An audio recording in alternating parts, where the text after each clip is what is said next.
চন্দ্রনাথ রথ হত্যাকাণ্ডে ধৃতদের জেরা করে উঠে এসেছে একাধিক তথ্য। একটি সিসিটিভি ফুটেজ এসেছে তদন্তকারী আধিকারিকদের হাতে।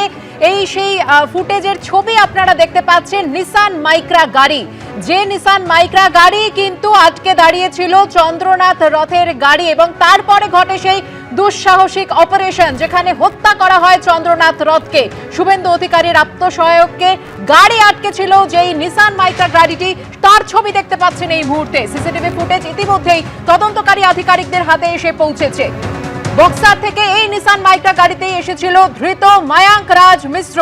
খুনের আগে যশোর রোডের বিরাটি মোড়ে গাড়ি থেকে নেমে যায় সে এবং বারাসাতের 11 নম্বর রেলগেটের সামনে পৌঁছয় নিসান মাইক্রা।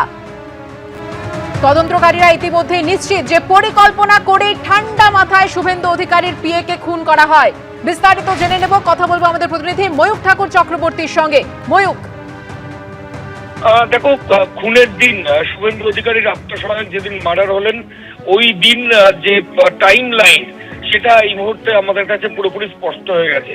ইতিমধ্যেই অভিযুক্তদের কলকাতায় এনে পুলিশ আধিকারিকরা জিজ্ঞাসাবাদ করেছেন এসআইটির অফিসাররা, এবং যে টাইম লাইন পাওয়া যাচ্ছে তাতে যেটা দেখা যাচ্ছে যে ইতিমধ্যে গ্রেপ্তার হওয়া মায়াঙ্ক, যে বিভিন্ন টোল প্লাজাতে ইউপিআই পেমেন্ট করেছে এবং যে সূত্র ধরে মায়াঙ্ক এবং গোটা গ্যাং অ্যারেস্ট হয়েছে, এই মায়াঙ্ক বিরাটি মোড়ের কাছে যশোর রোডে নেমে যায় নিসান মাইক্রা গাড়ি থেকে।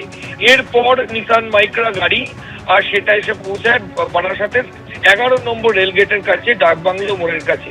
আমরা আগেই জানি যে গোটা অপারেশন মাত্র 50 সেকেন্ডের, এই শুভেন্দু অধিকারীর আত্মসহায়কের খুনের যে এপিসোডটা, কিন্তু তার আগের যে প্লট সেটা তোমায় জানাচ্ছি যে দুপুর এই যে ফুটেজটা যেটা দেখতে পাচ্ছি আমরা, এটা 3:46 এবং এটা একদম বারাসাতের 11 নম্বর রেলগেটের সামনে একটা ইলেকট্রনিক্স শপের কাছে এই ফুটেজটা।